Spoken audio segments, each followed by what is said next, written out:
Hi, my name is Dr. Sheila Dobee with YourCaringDentist.com, and in this video we're going to talk about what to do if your cap or crown falls off. Number one, first of all, when the crown does fall off, have a look inside the crown and see if there's anything else but a layer of cement. If it's just a layer of cement, that's kind of good news. If there's anything else, it could be a buildup, like something that was used to build the tooth up, or it could be part of the tooth that's broken in the crown.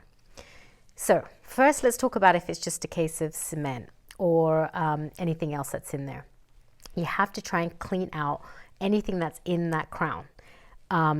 So use something to scrape it. Now that could be either a fork, or I would suggest a knife, a sharp knife, but I'm a little bit worried that you might poke yourself or cut yourself.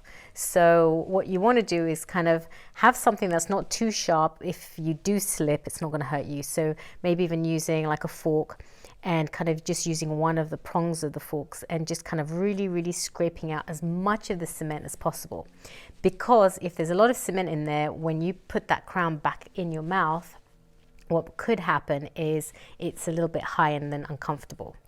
So the purpose of putting the crown back in your mouth is just to buy you enough time to get to your dental appointment.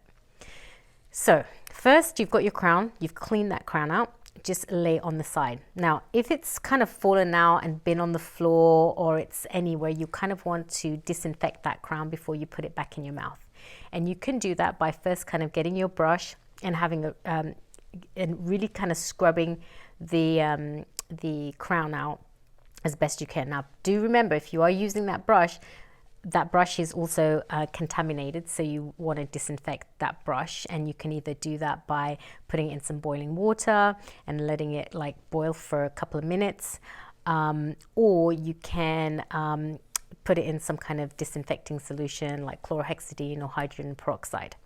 But let's talk about first, once you have cleaned your crown out, what you're going to do. So you've brushed it with a toothbrush and clean it as much as possible. Also, be careful you're not doing this over a sink or somewhere where it could go down and just be lost in the whole plumbing system, because you won't be able to get that crown back again.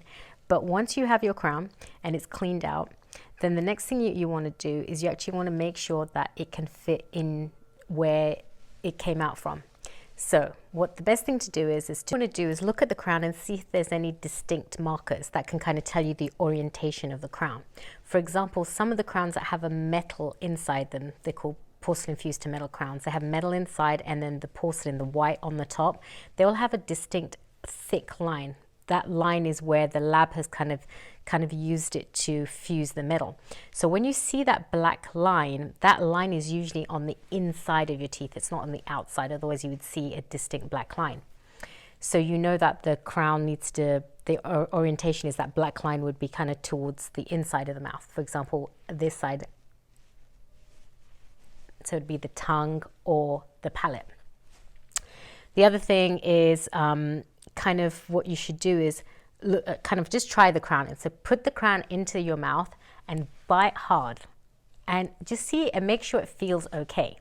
Because a couple of things might have happened. A big chunk of tooth might have come out, which means that crown isn't going to stay on anymore, or it's just unstable at this point for whatever reason, so you're not able to put the crown back on. So you actually want to make sure that that crown does fit properly. So once you put it in there, you close your mouth, you can see that the crown still fits, then that's great news. Then the second step is now we have to get something to glue this crown in with. So you can go to the pharmacy and you can ask the pharmacy for some temporary crown cement. So most pharmacists should know what that is.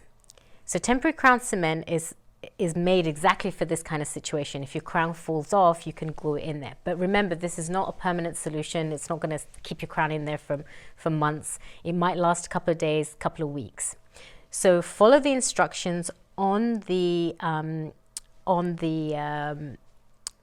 package on how to use it. Now, before you do that, when you do get your temporary cement, do clean the tooth area, the crown, where the tooth has been.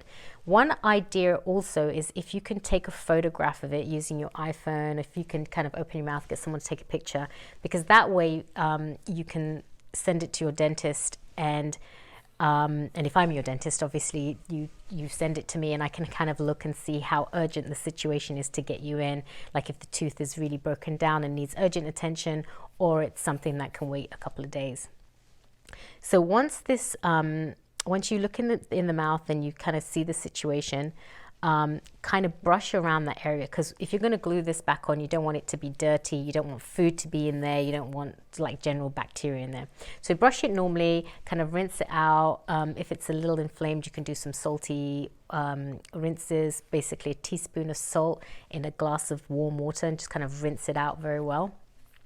And then what you do is do the mixture into the crown, and then kind of bite with the cement in the crown, and kind of hold it in place, basically following the instructions of the temporary cement mix. So this is all just to kind of buy time to get you to your dental appointment. Now obviously if there's any extra, you kind of you can use your, kind of keep biting, use your a finger and just kind of wipe out, and then once the whole thing's set, you can kind of brush. Now it's very important when you're doing this to make sure that the bite is right, because if you kind of put too much of that cement in, that bites, you're going to bite and it's going to feel high, and that can lead to pain. The other thing that you want to do is make sure that you're not going to eat something sticky afterwards, or something that's going to kind of pull that temporary out, because those temporaries aren't made for long-term use. So it's just there for a temporary solution.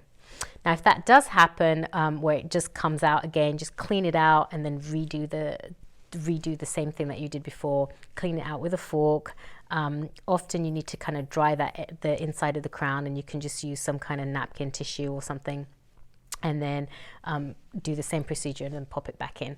And obviously if you're a patient of ours, give us a call, 510-793-8515. That's 510-793-8515, and we'll be taking care of you as soon as possible.